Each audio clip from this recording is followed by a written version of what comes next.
My fight officially got postponed. Don't quite know what went on, but the fight fell through.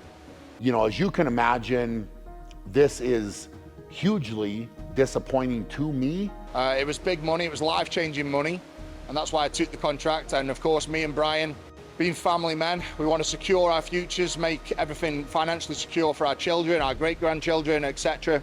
I took a lot of time and dedicated a lot of time to this, which took time away from my wife, from my kids, from my businesses, from everything that I had going on, and you know, really put a lot of strain on other people around me. We took this deal, we had a contract in place, and it just all fell through. So it's just one of those things. Don't get me wrong, it's been a hard thing to take. So as you may have seen on social media, both Eddie Hall and Brian Shaw have put up fight updates about the Finishers Championship that they were supposed to fight in on the 17th of February 2024. We're currently recording it on the 19th of February 2024, and there has been no Finishers Championship. No, it didn't go ahead. For the last couple of months, we have been putting up information that we've been getting off the Instagram. However, very little it has been. If you look now at the moment, the Instagram has been taken down. There's basically no paper trail of the Finishers Championship on social media as to what we were supposed to see. We personally, for the last couple of months, have been talking to somebody that has an inside look as to what was happening on a Finishers Championship. We were getting basic information about what was happening, but I don't even think this person knew what was going to happen until only a couple of days ago. We're trying to make this a serious video as possible. Like, the stuff we found out in the last couple of days, mainly on Saturday night when we were talking to this person, like, the stuff we found out, I don't think we would have thought of in a million years was going to happen. Like, I genuinely, being as sincere as possible, I hope you stay for the whole video, because I think the information we're going to give you is just going to get crazier and crazier, and I don't even think one video is enough for it. Yeah, it's not, but we're going to try to make it really short and explain it's what actually happened step by step, pretty much. So one name that came about, and even Mitchell Hooper said it himself, was J.K. Sudharsan. So for people who don't know, he was the CEO of the Finishers Championship. He's done one interview that we know of that was on Qatari radio. He was announcing that the Finishers Championship was going to be the first MMA event to happen in Qatar. After that, there's been nothing really said about Jay Sudharsan until only a couple of days ago. So for people who don't know Jay, we've got some background information on Jay as to why he was picked for the position as CEO. So J.K. Sudharsan is an investment banker with over 25 years experience in project finance, mergers and acquisitions, IPOs, reverse mergers, all this.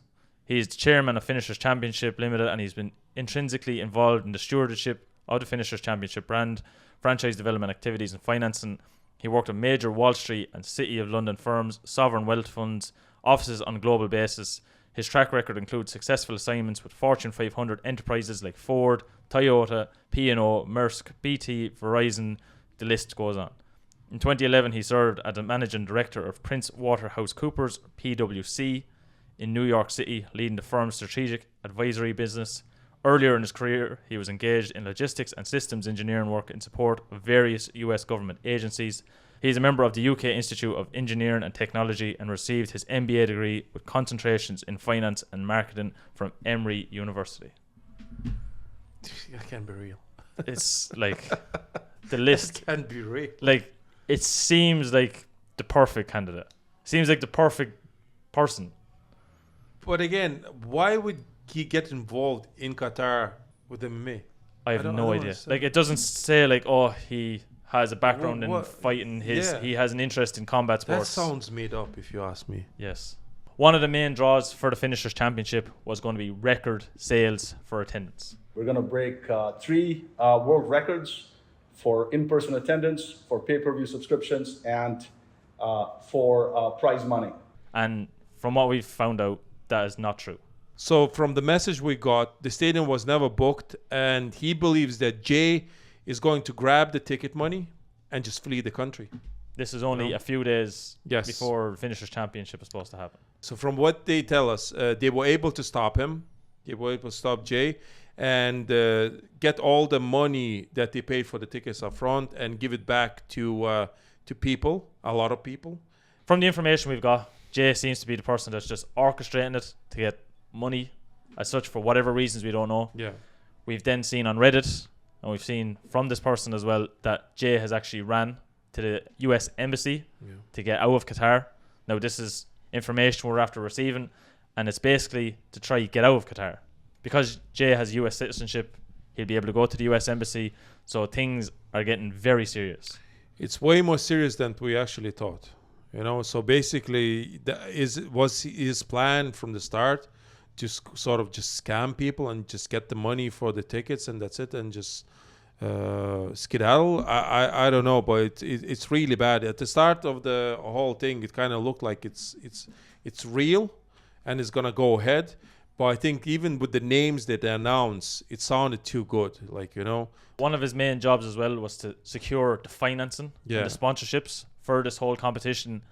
And from what we've been told, that never happened. So there hasn't been a cent from any sponsor came into this competition. No. Everybody thought that the sheikhs have all that money and they just going to invest it. But that actually wasn't the plan. They tried to get sponsorship from Qatar and from outside the Qatar. I don't know how does that work, because Qatar is still kind of isolated country. They're not very open. The first thing what they did is probably the World Cup, when they sort of appeared on a map when it comes to sport events, But with MMA, it seems like it was a different story. If it's the first event ever that they wanted to organize in Qatar, and it goes straight away that big. I kind of think it's a bit of a mistake, It's a bit of it is it came to a stage that they were talking about this massive competition, and even at that, they had to apply to the Qatari government to get, say, basically permission to have an MMA event. Yeah. And as well as that, from what we know, that wasn't even sorted. No, from what I understand, it's still up in the air. I don't know, did they get the permission from the government to organize any of the MMA events, but to go so big straight away without even permission from the government to organize something like that, it's kind of to me, it's a bit, I don't know, delusional in a way, and but I can see why it backfired and the event got cancelled, and it almost scammed loads of people because of it. As far as this person was telling us, the actual idea of the Finishers Championship was a genuine idea from the very start. They said themselves that they want to push it towards the Olympic Committee, that they wanted to get proper recognition for this competition, and just because of Jay being in the position he was in, it didn't seem to flourish at all. Jay was over getting the stadium. He was over getting the sponsorship. Basically, Jay was the money man. And because of this, there has been no money paid out. John Wayne Parr, like we were saying on his Instagram, he posted up the contract. He was promised $1 million 16 weeks out in US dollars. Yeah. 16 weeks out from the fight. By the time the fight was finished, he would have had $20 million of a payment. Same with Eddie Hall, I'm guessing. Same with Brian Shaw, Mitchell Hooper, everybody. Yeah. Martin Ford as well. Yeah. Everybody. I'm imagining all these people were probably promised the same amount of money, and because of it, they've got not a penny at all. And it's frustrating. Yeah, it is frustrating, and it's just and again, we were kind of right from the start. Where are you going to get all that money to sign all these athletes for millions, basically? Where blow up in their faces within a couple of months? It's a business plan is great on a piece of paper. You can have the best business plan on a piece of paper. When it comes to turning that into a reality, it's a totally different thing. And it seems like that's what happened to these guys. They had such a big plan, signing all these great athletes. They thought they're gonna come, they're just gonna, because of the money and stuff like that. But they didn't think it through. The most important thing, where the money will be coming from. Who's gonna invest? Who's gonna give upfront that much money? Give basically $5 million just even before the fight happened. Who does that? It's unheard of. UFC doesn't do that. Even the boxers don't do that. They wait for the pay-per-view to come in, and then they split after the fight. They split the money. So to me, it's the whole thing, the whole process, the whole setup, everything just didn't sound right.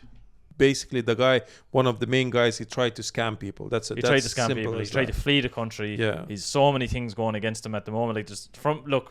this is the internet says one thing. We've heard this from a source that's whole or close to the whole thing.